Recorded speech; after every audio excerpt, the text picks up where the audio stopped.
I started my YouTube channel back in 2009. So actually, I just had my 15th anniversary. I started in March of 2009.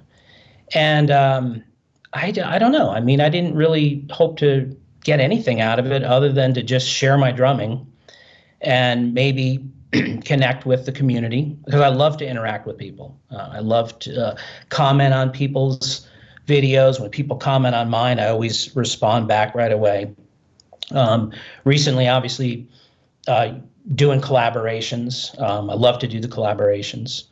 But I guess just share my playing and maybe hope that I inspire somebody, to play. I had one guy comment on one of my videos years ago, and he was probably, I think he said he was like 60 years old. And he watched one of my videos and he said he loved it so much that it inspired him to go out and get a set of drums and start playing. And I thought that was the coolest thing I've ever heard. I mean, that just made my day. I actually kind of teared up a little bit, just thinking about that somebody like me could have an impact on another person to make them want to do that. I think it's awesome.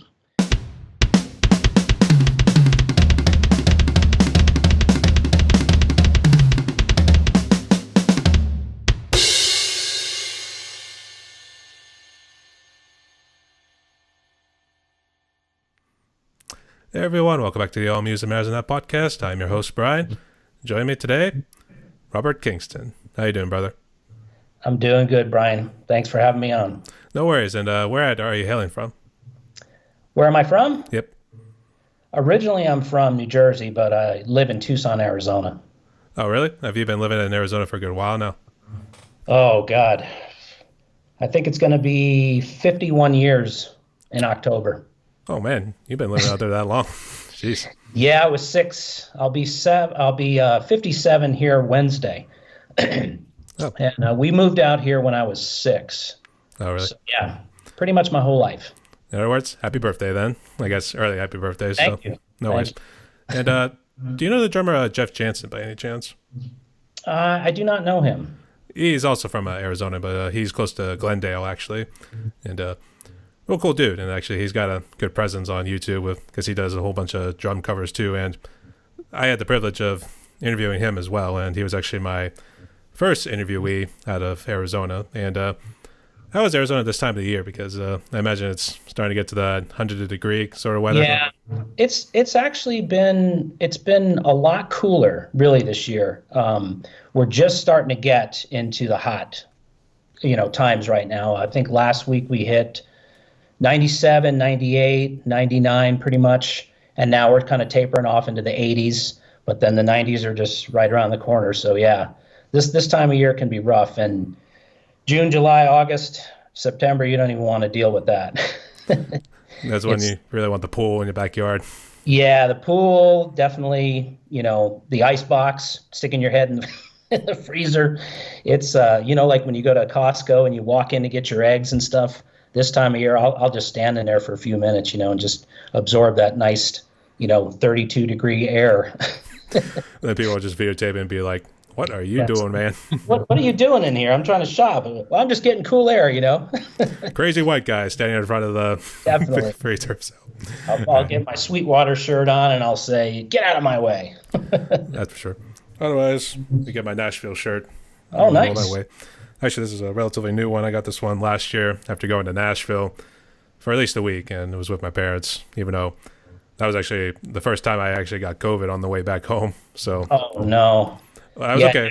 Nashville is definitely that's definitely a city that I want to go to. I have so many cities on my list. Nashville, just with the music scene and everything, is one that I hope I can make one day. It's totally worth it too, and there's a good number of bars. So I don't know. Do you like the cover sort of groups that would do maybe some sort of rock version of certain songs, or do you want to see like bluegrass and stuff like that?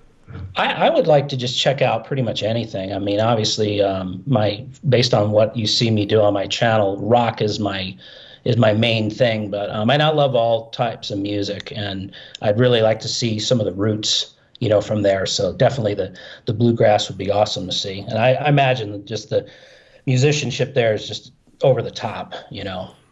Yeah, it totally was. It's actually really worth it. So strongly recommended. Yeah, I'll make it one day. I know Yeah. my wife was there. She was there a few years ago, maybe 3 years ago, and on business, and she went out and checked some stuff out. She says it's such an awesome place. So Yeah, hope to make it one day. absolutely. I would say when you were talking about rock too, I think one video I'd seen was actually the Godsmack one, the Bad Religion. Oh yeah, I cool. guess you've been a big fan of Godsmack for a good while.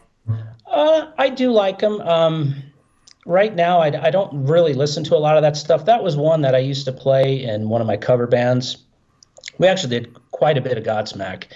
And when I was going through some of the songs that we did, I thought, well, Bad Religion's pretty easy. Let me just kind of refresh on that one. So I threw that one up there kind of quick. Some of their stuff is pretty difficult. Just the way that Shannon Larkin plays, he's just a beast. And kind of like not really like odd time stuff, but just some of the beats he throws in there and the positioning of his drums. I don't know if you've ever seen the way he sets his drums up. It's really weird. And it just has some interesting patterns. I do love Godsmack, though. I really do. I love a lot of the heavy stuff. But right now, mostly listening to a lot of 80s stuff. I'm just really big on the 80s melodic stuff. Some of the new wave stuff, like Aha and Duran Duran, that kind of stuff. When you're talking about the 80s, though, I think they're celebrating 40 years of Metallica's Kill 'Em All album. I know. I can't believe that it doesn't seem like that long. I know. Blink of an eye, as they would say. So it's crazy. I know. And it's like just yesterday, we were just young kids and we were just jamming out. And then we just put out this album. Turned out to be a big hit and everything, too. And what do you know? We're actually one of the big forerunners of the thrash metal scene. So that was always awesome. Yeah. But also, speaking of Godsmack, I know Awake and Voodoo were always a classic favorite of mine, even though as on ones I always play on the radio a good bit too. So I know those ones the most. But you didn't mention about groups, I guess you've been a part of, but we'll get to that in a little bit too. But sure. I know you have seen some of my episodes, so I'm assuming you know how the format works. Basically, the way this works, Rob, is we're just going to get to know you more, both as the individual and as the drummer, by asking some of these questions right here. So I got them all right here. You ready to roll? Ready to roll. All right. So let's start with the first one. Tell us a little bit about yourself. How did you become a drummer? Well, kind of how I became a drummer. It started real early for me, but it wasn't playing drums. It was actually drawing. Sounds kind of weird. I was really, really fascinated by the drums at an early age. I have older brothers, and they kind of introduced me to music when I was probably about 4. And I was just thinking about this, too, after I saw the questions, when you sent me. And the thing that did it was the album cover to Cosmo's Factory by CCR. It had them in like a little rehearsal room, and Doug Clifford had his drum set up. And on the cover of that album, you can kind of see his floor tom. And when my brother showed me that record, it did something to me. I was just so fascinated with it, and I kept trying to draw the floor tom, and everything.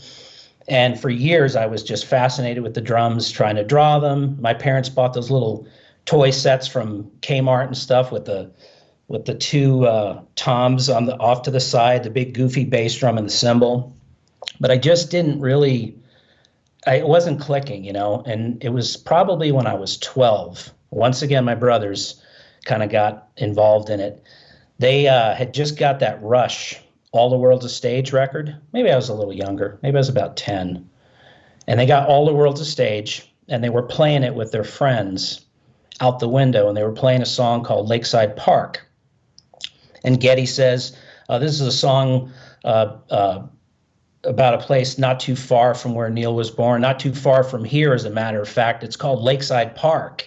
And in Tucson, there is a place called Lakeside Park. And I was like, is that recorded here? And my brothers are all laughing. No, that wasn't recorded here. That was recorded in Toronto, or wherever it was from, the Maple Leaf Gardens or something. And hearing that record, I asked my brothers, I said, could I borrow this record? And they're like, no way, you can listen to it. And I listened to that record, Brian, and I was just blown away as a 10 or 11-year-old boy. And I started bugging my parents, bugging them to get a set of drums. And my dad took me down to a local music store. And it was so funny. I'll never forget. I saw a beautiful set of Ludwig, the Vista lights in like that blue color, not exactly the replica of Bonham's kit, but very similar. And I asked my dad, can I get this one? And he says to the guy, well, how much is that set? And the guy's like, well, that one's $1,200. And my dad's like, oh my God, $1,200. I don't have that kind of money. I'll have to get you something else. So I got a little set of drums, and on the journey began, started at 12. And I wasn't real serious at first, It took me a while to get going. My brother tried to teach me how to read music because he played in the high school band. He played in marching band, and he was really good. And he tried to teach me. I remember he was trying to teach me Hollywood Nights by Bob Seger. And, that's pretty tough with the hi-hat riff going on in there. And I was like, nope, I don't want to have anything to do with it. So basically I learned just putting on my headphones and playing my favorite records. That's really how I learned. And that's really where it all started for me. Oh, so you're self-taught. Self-taught. I kind of regret not having lessons. I wish that I would have learned how to read, know music theory. So if you start talking all this crazy stuff about, the dotted eighth note on the paradiddle to the to the fourth, I'm not going to know that stuff. I just don't know music theory. I mean, I can listen to a song and basically know what they're doing. And as long as it's not in any real crazy time signature, I can usually sit down and play to it after a few times listening to it. So that's just how I play. I would say, I was kind of the same way, but I actually picked mine up from a video game, not so much from anybody who was like a drummer in my family. But it started with the video game, and then when my parents started realizing that this wasn't just something that was going to blow over eventually, they asked if, hey, do you want your own drum set? But the acoustic set wasn't going to work, but obviously yours had to be acoustic because I guess you said you were, 12 when you got your first one? Yeah, it was just a little set of acoustics. Yep, it was just a 4-piece kit. Snare, tom, floor, and a tiny little 20-inch bass with just a set of hi-hats. I didn't even have a cymbal when I first started. But my dad got me the original Zildjian K that were made in Istanbul. So that was really nice. I wish I still had those. I cracked them, and they wound up going in the trash. But the guy that sold them to my dad said that they were from the 50s. Oh, really?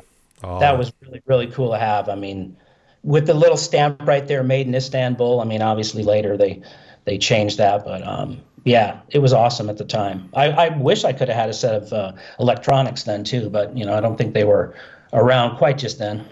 No, I don't know when they officially came in. I don't know when it was when rap and R&B was probably right. Something 80s? like that.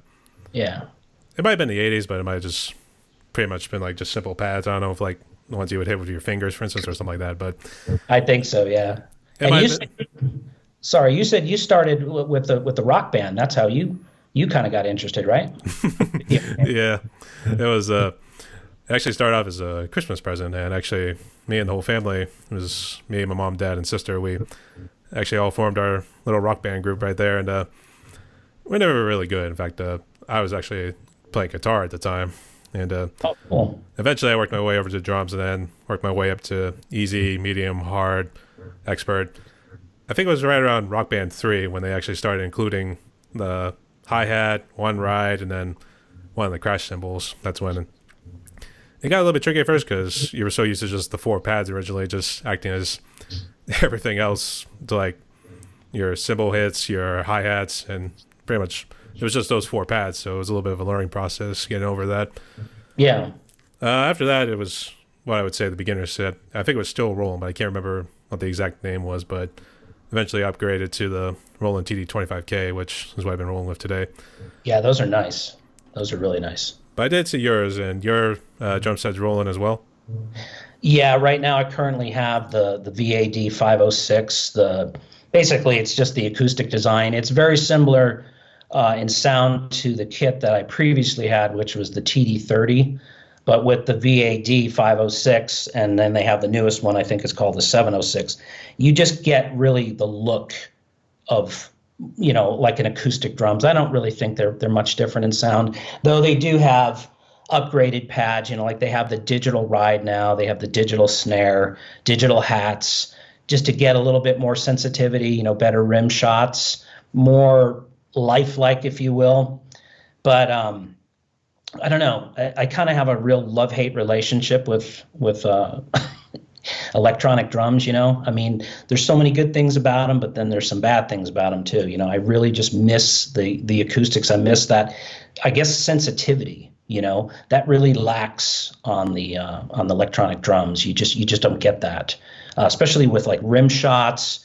And when you're trying to do rolls, near the top of the rim, and when you're hitting the rim shot and the snare together, you don't get, it just doesn't sound right. And the hat, same thing as on a set of real hats, you can kind of play close to the bell and get a different sound. And if you press on the pedal hard and make it tight, the cymbals tight together, you get a nice tight sound, and then you slowly open them up. You just don't get that with electronic cymbals. Not in my opinion.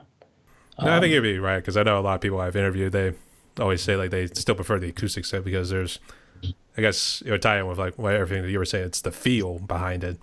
So yeah, the feel has so much to do with it, and I know if I'm not happy with the sound I'm getting, that affects my playing. Like, you've got to be happy, you've got to enjoy the way your drums sound to make you play better. A lot of people used to tell me, oh, well, it doesn't matter what kind of kit you have. A $10,000 kit's not really going to make you a better drummer. It's not necessarily going to make you a better drummer, but when you're playing a $500 drum set versus a $15,000 drum set, see the difference. And you're just gonna feel better, and you might open up a little more. I know I did when I used to play on my old crappy kits versus some of the high-end kits I had. I've had some nice kits over the years. I've had a DW Collector's Series. I had a Tomastar Classic. I even had a set of Signias from Premier, very high-end kit back in the 90s. So I've had lots of kits, lots of Pearl Masters Customs. Yeah. I mean, I'm happy with the E-kit. Don't get me wrong. It works great for what I do, but I just miss that sensitivity out of it, I would agree with the rolls, because I think one of the songs I was kind of messing with was actually from a band called Mastodon, and is there one of the parts where there's a solo section with the keyboards? I realized I was having a hard time trying to do like those little, call them snare rolls, just for lack of a better term. Yeah. I'm sure they got a technical term for it, but regardless, those snare rolls are a lot harder. The term's going to go right over my head anyway, so snare roll works perfect. All right. Snare roll, I was having trouble just trying to do that, and I think you could tell my arm kind of twist a little bit, but I was thinking like, I'm not going to waste my time just like trying to redo this one part over and over again just to feel like I get it right. So I threw it out there, so here's hoping that it all turns out pretty good. Oh, yeah. I guess, did you say this kit was a hybrid, or is it strictly electric? This one is strictly electric. The VAD 506 is strictly electric that I know of. Like I said, the only real difference is just the visual effect of it. The fact that it actually has shells. It still has those mesh heads. It still has like the rubber rims. Well, actually, it does have the real rim. Let's see if I can look at it right here. Yeah, it does have the real rim, but it just has like the rubber on the top for when you want to do like a rim shot. It looks almost 100% like, if you looked at it from a distance, you'd be like, oh, wow, that's an acoustic kit, until you get up close and then you see all the wires and everything. But that's basically it. Yeah, that's what they seem to be doing with the hybrid kits these days. It seems, I don't know if it's because like they're wrapping the wires around, or where they're like hiding them in, I want to say like the stands, that kind of like, so it moves in through in the inside, so you don't see the wires at all. So that's always been pretty cool. I know I actually saw a real cool Roland set at a music store that was close by to my neck of the woods. Mm-hmm. And it was actually like $9,000 if you probably include tax in it as well. So yeah, they're insane. They're so expensive.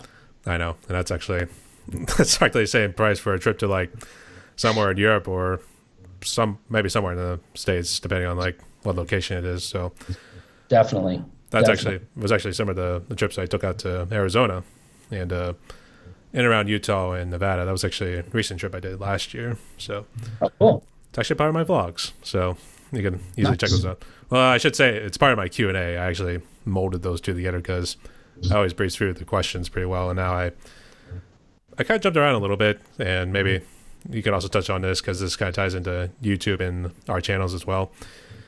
I've always felt like I had to jump around a little bit if it was because I was probably running out of ideas or I needed to mold something together because I liked something I was doing, but I didn't have time on my hands. So, but speaking of which, I guess we'll jump into that then and kind of jumping all over the place with the questions here. But That's regardless, fine. That's totally fine. I don't even remember what half the questions are anyway. So well, it's all good. you'll know. But let's jump into YouTube. I guess when did you start it, and I guess what do you hope to achieve with it? I started my YouTube channel back in 2009. So actually, I just had my 15th anniversary. I started in March of 2009.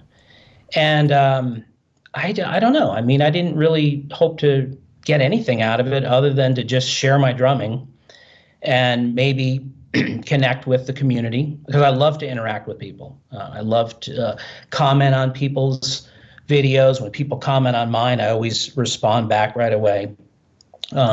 Recently, obviously, doing collaborations. I love to do the collaborations. But I guess just share my playing and maybe hope that I inspire somebody, to play. I had one guy comment on one of my videos years ago, and he was probably, I think he said he was like 60 years old, and he watched one of my videos and he said he loved it so much that it inspired him to go out and get a set of drums and start playing. And I thought that was the coolest thing I've ever heard. I mean, that just made my day. I actually kind of teared up a little bit, just thinking about that somebody like me could have an impact on another person to make them want to do that. I think it's awesome. And obviously some people, their YouTube channels are super huge. They have millions of subscribers. They have, they get endorsements out of it and all this stuff. They maybe make money out of it. None of that really matters for me. I mean, it's not ever what I look to do. I knew my channel was always going to be pretty small. I think I just hit like 900 something subscribers after 15 years. But it's more or less just the interaction with people and just sharing my playing with everybody. That's it. Have you always done the drum covers, or you got try like branching out doing like other sort of projects with like vlogs, or kind of like what I'm doing with a podcast? Definitely not the podcast stuff, but yeah, mostly drum covers. I have a few other videos on there, like I've done some tutorials. I recently did a video on the set of Rolands and how I make my drum covers and stuff like that. Just a real basic video, but yeah, it's mostly just drum covers. I think I did one of when I modified one of my trucks. Years ago, I just shot a video, showing off the wheels I put on it, and I had what did I have done to lowered and everything. I had an F-150 and I had some modifications done to it, so I shot a video. I think I got like 50 views on that one. So I'm like, I think I better just stick to the drum covers. Actually, now that you mentioned about your truck, I think I saw one that was on Facebook. Was it you were stuck in traffic and oh, yeah. I don't know if it was traffic or whether it was because it was a bad accident or whether it was like, how to describe it? I think it was like you were in a 2-lane road or something, and like right across from you is like this major highway. It's all backed up. Yeah, that happened to me just about a week or so ago. I'm a driver for a living, and I go to Phoenix every day for the company I work for.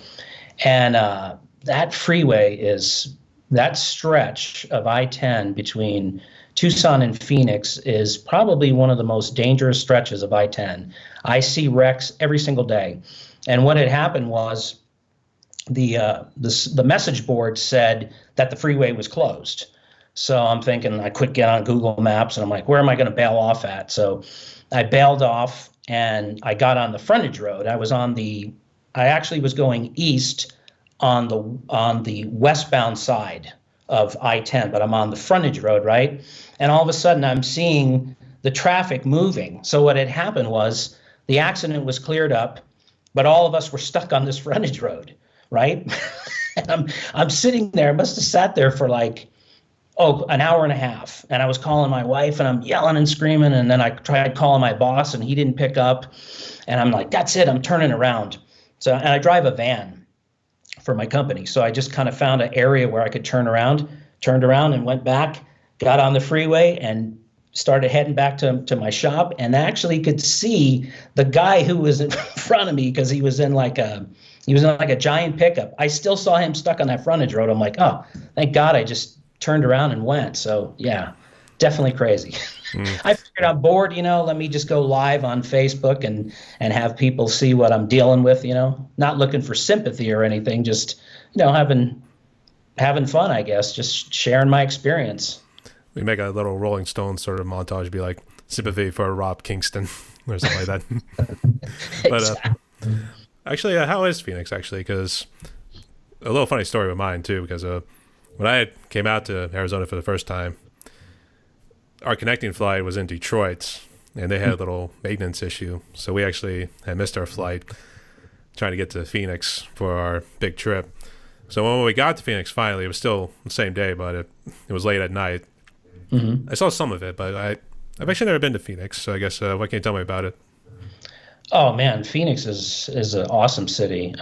It's so massive compared to Tucson. I mean, there's everything up there. I mean, you have, if you're into sports, you have all the sports. You have concerts. Every major band plays there. You have the best restaurants. So much things to do. Theater.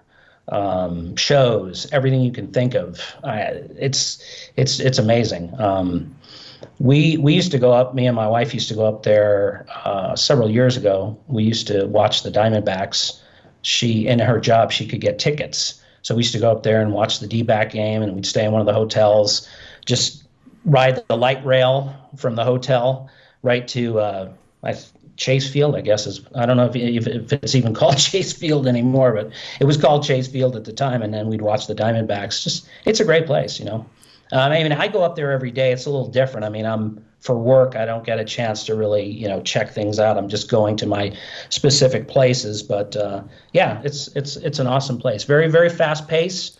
If you're into that lifestyle, I'm getting older now. I'm kind of looking for kind of slow down a little bit. Tucson's a little slower pace than Phoenix, but yeah, it's a great place. I love it. I'd say the 20 to 30, I think that's when you're okay with the fast pace and everything. I think upwards to 40 and upwards, you kind of want to slow it down afterwards. So I can see what you mean. Definitely. I was going to say Phoenix Coyotes, but now they're the Arizona Coyotes. Are they still based in Phoenix or are they in Tucson? I don't even know, to be honest with you. I got to be honest. I'm not the biggest sports fan. I don't know too much about it, but yeah, that's a good question. I honestly don't know. I know you got a lot of sports teams up there, but as far as those guys, I'm not sure. I really wish, speaking of Diamondbacks, I really wish you had kept the very old uniforms when you guys won the World Series in 2001. Yeah. Those ones were the most badass. And that was cool. I remember it's funny you mentioned that. I remember one band I was in, we were doing a sound check at this one club, and it was during the playoffs that year. And the singer started, check, test one, and the guy was kind of getting annoyed because he was trying to watch the game. And then the singer was like, well, I don't care about that. We're gonna do our sound check. This stuff doesn't matter. Got a little bit of a confrontation, but it was crazy that they actually won that year. That was amazing. It was some great stuff. I would say I still remember Luis Gonzalez's game-winning single and always jumping for joy afterwards. Oh, yeah. That was actually the year with great counsel, too, and his crazy baseball stance. He's holding the bat like way up here. So I've always thought that was the weirdest thing, but it always seemed to work for him. So definitely. So yeah, have some good times, man. I really did enjoy going to those games. I mean, it was probably when 2008, 2009 we were going to those games. It was so much fun. It's something that I like to watch it on TV. To me, it's just kind of boring. But when you go to these games, it's just a different atmosphere. It's so much fun to go to these games.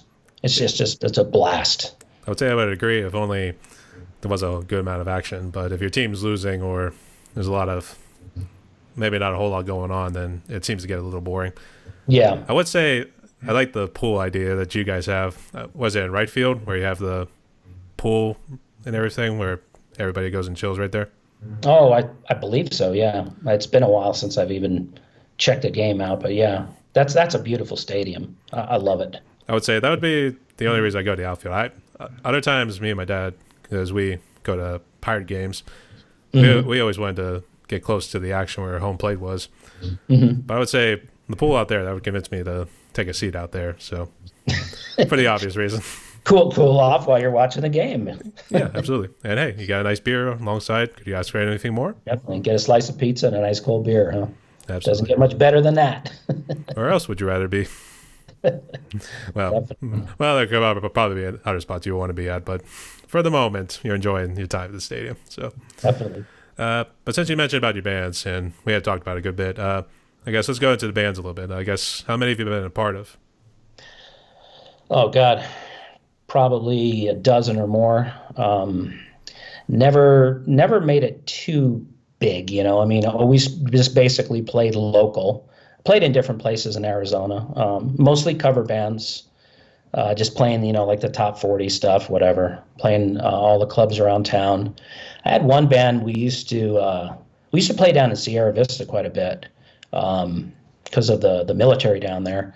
And we played in this one club. I want to say it was called Sneakers. This is going back a way, so forgive me if my memory's not too great on this. And this place would just get packed like you couldn't believe. Probably by about second or third set, it was just wall to wall. And it was a great time. That was a great band. Had another band in 2001, the band that I was telling you about, where we were playing during the playoffs of the Diamondbacks. We were playing Friday, Saturday, every single week, sometimes Thursdays. That went on for about 2 years. And we had a pretty good following. And a lot of bands that didn't get off the ground for various reasons. You know, of course, I'm sure you've experienced that type of stuff. You know, I mean, somebody flakes out in the band. You know, somebody just quits after a little bit of time, and then you're trying to find replacements. It's always tough. But yes, that's basically what I've done. You know, it's just play locally. Played in Sierra Vista, played in Safford. Never actually played in Phoenix, which I was kind of bummed out about that I never got the opportunity. The last band, well, actually, what am I saying? I take that back. I did play one show at the Marquee Theater in Tempe, the last band I was in, which was mainly an all original band. And that was the first time I'd ever played in an all original band. And we did some shows here in town, opening up for major acts. Like we opened up for Winger, we opened up for Striper, Faster Pussycat, stuff like that.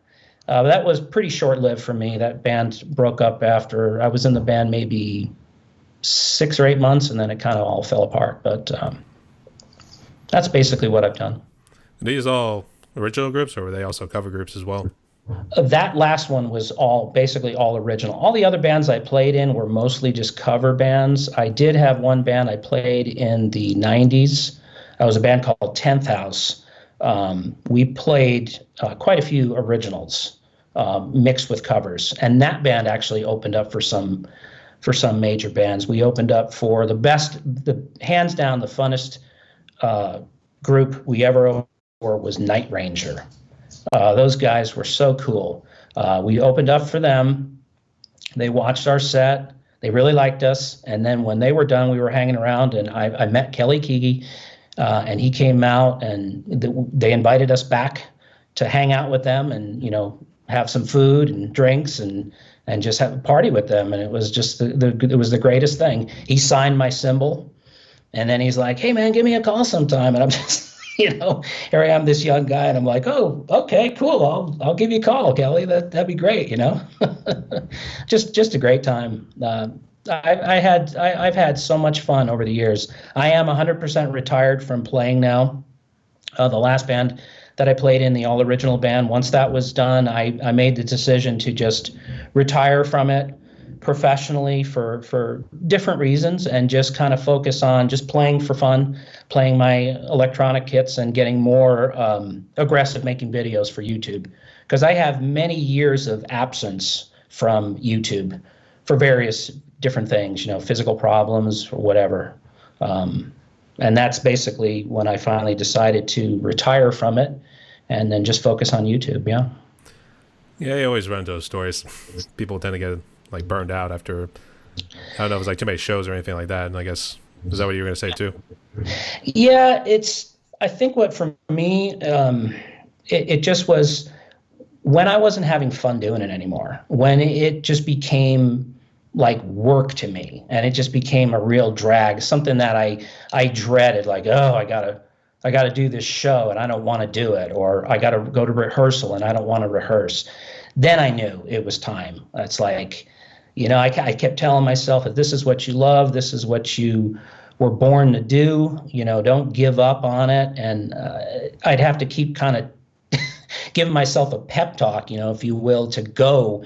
And when I knew that I had to do that, it's like, I got to step away from this stuff for good. I just got to retire, And I started to get issues with my hands. I did have surgery on my hand for arthritis, and basically carpal tunnel. And that was, for a drummer to have surgery on their hand is devastating.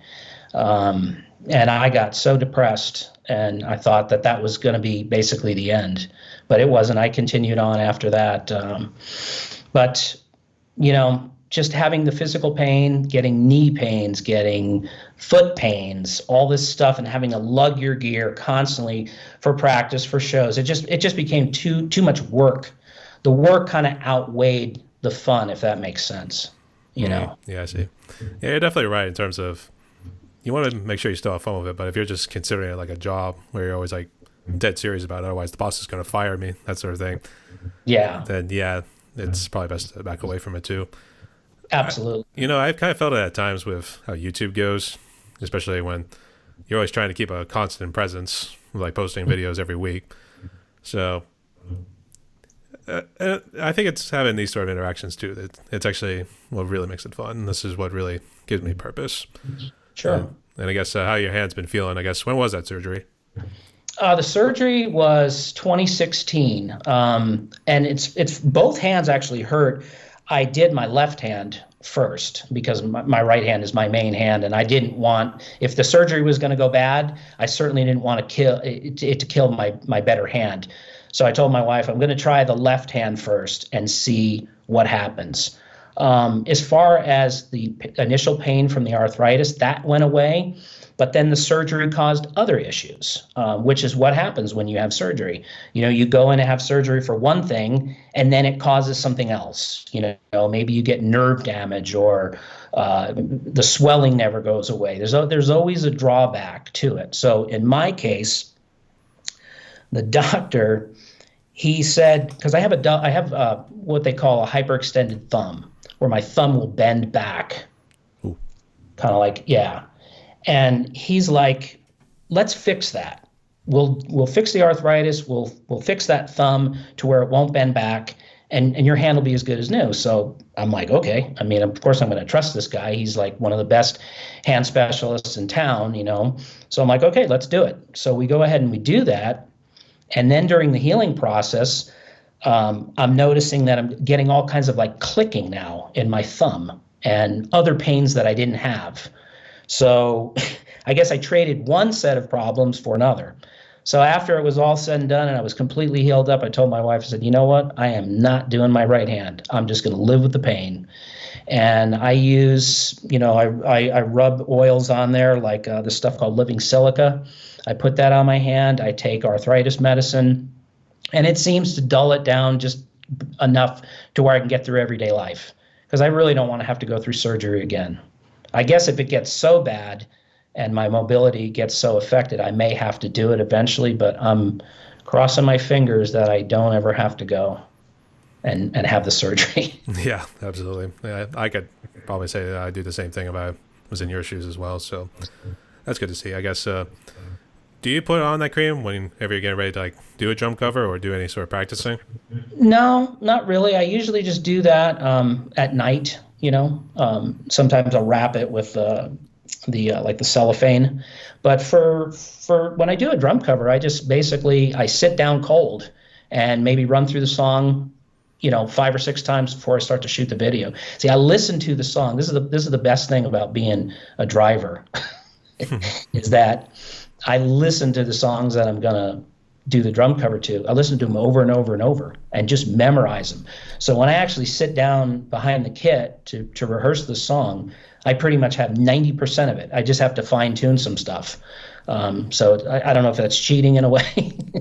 I don't really get a lot of time to practice per se. I wish I just could come in my room and just practice doing anything for 2 hours, but I just really don't have the time. My work's pretty demanding. It takes a lot of my week up, and then time with family and other things around the house. I just dedicate Saturdays and Sundays a little bit to banging out these covers. And now I'm doing these shorts. Obviously, you're seeing these shorts are coming super popular now, right? Yeah. That's the big thing. Everybody wants to do a short, and I love doing shorts because you only have to learn 20, 30 seconds of the song and you're done, right? You pick your favorite part of the song, you trim it down, and then you just listen to that part and you're done, So it makes learning even easier now. I think it's also because of the attention span too, with people not being able to last. Yeah. I think you also notice it too, even in your drum covers, the majority of people will probably just only last about a minute or so. If even that. It's like, I got to watch 2 minutes of a song? I can only watch 5 seconds. Yeah. That's the attention span of people from today, I guess. I can sit, there's one guy I subscribed to, he did a Yes song. He did a Yes cover. And it was 17, 18 minutes long. And I watched the whole thing. I had no problem. He's obviously adding all kinds of visual effects. If you had to watch me and my covers for 17 minutes, I can understand that, because nobody wants to look at me for 17 minutes. But thinking, oh God, this Rob Kingston guy. Oh, I don't want to look at this guy for 17 minutes. I can't look at his bald head and everything. But no, yeah, it's just it's the attention span, I guess, and that's why the shorts are so popular. And then I guess Facebook has this thing called Reels or something. I don't know how that works. I know I subscribe to a couple guys on Facebook that I subscribe to on YouTube, and they share their videos on Facebook. But when they do theirs, it comes out as something called Facebook Reels. When I do mine, I'm just basically sharing it, and it's the YouTube thumbnail. So how do you do this Reels thing? I don't know how to do that. I thought it was more of Instagram, but I know Facebook had actually bought Instagram, so I don't know if they just molded the two together. Maybe. I thought it would have just been the same thing as a short. Otherwise, I thought it would be like a live video. You just record it. I don't know how long it normally lasts, but I know those shorts have been 15 to 30 seconds, so I don't know if it's something like that. That'd just be my guess, but I haven't really tried Reels. I've just done the shorts, really. So it's basically Facebook's version of shorts, more or less. Basically, yeah. That's what I would say. But going back to your earlier comment where you listen to the songs on the radio, I would say no, that's not cheating, because I do the same thing, especially if you're just driving by yourself. I'm assuming that's what you're doing. You're driving by yourself. Yep. I use Moises. You've heard of that app, Moises? Oh yeah. Yeah, I use that for my practicing tool. And then I have a little Bluetooth speaker. It's really cheesy because the vehicle I drive in is not Bluetooth. So I just play it out of the Bluetooth speaker, and I figure out the song I'm going to do, and I just kind of listen to it over and over. And that's basically it. Is that the same gear you use when you're getting ready to do your drum covers? Yep, same exact thing. And it's funny because one of the guys that told me about Moises, he told me it because he does all his covers drumless. I don't do that many drumless covers, to be honest with you. I do some, but mainly I always play along to the original track. The reason I like Moises so much is just the fact that you just can play it over and over. You get the count in, like doing drum covers in the past where the drums kind of start the song. It was just terrible for me because I had no lead in. And now Moises gives you that 1, 2, 3 crack, and then you can come in, and then when you go to edit your video, you obviously just take that count out of there, and then your video starts with the drums. Unlike in the past where the drums would start and then I would come in and then people would be like, hey, you missed the opening beat. So basically that's what I use the Moises for, is just for those reasons. But then again, if you want to do a drumless track, you can then just hit the button and just take your drums right out. However, when you do that, though, it makes the other instruments sound really weird. And I don't know why, but it's not the same as if you have all this high-end gear to take out drums. Because I know a lot of these guys, they have incredible gear that they use, sophisticated equipment to remove the drums, and makes their stuff sound so much better. Moises is you just tap a button, take the drums out, but then the rest of the instruments sound funny, So I don't know if it's because like if you add or if you subtract it, like take something out of it, it takes that sort of feel out of it too, especially when it's all like mushed together and it was all formed together to make that killer song, for instance. Definitely. I want to say it's something like that, so I'm not too That sure. that makes sense to me. I'm sure some technical person could explain it, which is not me. I'm not technically savvy that way, but I noticed the difference. I mean, I can tell when I play it with the drums as versus without the drums. There's a big difference. So I basically just choose to do all just original tracks. I guess so. I was gonna say, what cameras were you using when I saw yours? Because you did yours in like black and white. I don't know if that was just an effect or something. Yeah, that's just the effect I use. I have an old Sony HD camera. It's like a XDR 5500 or something. I don't even know the model number. I've had that camera for, knock on wood, I've had that camera for like 14 years. It's a great camera. That's just a little camcorder. And it's just a single shot, So I try with my videos, I try to position my camera in different places, so it's just not the same old thing. I wish I had multiple cameras like a lot of guys do. Do you use multiple cameras? I don't remember. I do, yeah. It's I think you have a foot cam, right? Actually, okay. To kind of explain it, normally what I do if it's like one of those, I don't know if I want to say videos I feel proud of or something like that, but regardless, if I'm feeling it, I use my GoPro first on my left side. So that's where the hi-hat and everything's at. And if I have my other camera close by, but I think it's over there. But my second one is a Surfolda camera. And that's the one that's normally in the center. And on my right is my iPhone. And it's actually this guy right here. I use that one on my right. But when it comes to the foot cam, it's just my GoPro again. And really, I'm just doing the song over again. Yeah. So sometimes I will incorporate like 4 angles depending on like what song I'm feeling. Otherwise, maybe I'll just roll with 1 or 2 at most. I know that's how I kind of roll with collaborations and stuff like that. Yeah. So that's awesome. I really wish I had a foot cam. I know I don't remember what it was. I know it was kind of like I don't know, I don't want to say death metal, but it was real heavy where you were just doing the blast beats and then you just started going crazy on the double bass. I'm like, damn, this is insane. And I believe you had the foot cam going for that one. I did, don't know if it was Merciful Fate or I don't remember, but it was very, very, very fast blast beats. It sounded awesome, by the way, and it is so cool when you can do multiple camera angles. It makes the whole video experience just so much better, as opposed to just one designated camera. Well, is that what you do? And you just move it at certain spots and different drum covers? Different drum covers depending on how I feel for that for that cover for that video. Some I was like, well, I don't want to show my face on this one, so I'll do it right behind. Or others I'm really feeling good at. Some of them, I'll be honest, some of the drum covers I do, I have a little bit of a complex with the way I look doing them, and that's why I tend to kind of I will shoot it from the back or whatever. And I'm trying to basically mix it up because my videos are very basic. And I only have the one camera angle. I'll just try to do him in different. I have maybe 4 or 5 different positions that I'll use for my videos, and I'll just mix it up. Seems to work, I guess. Yeah, hey, it's working. So people like it. I mean, I like your camera angle, or this looks cool, whatever. I get a lot of positive feedback from these. It's mostly other drummers, that I'm involved with the community. But everybody's so cool out there. I feel very fortunate to be a part of it.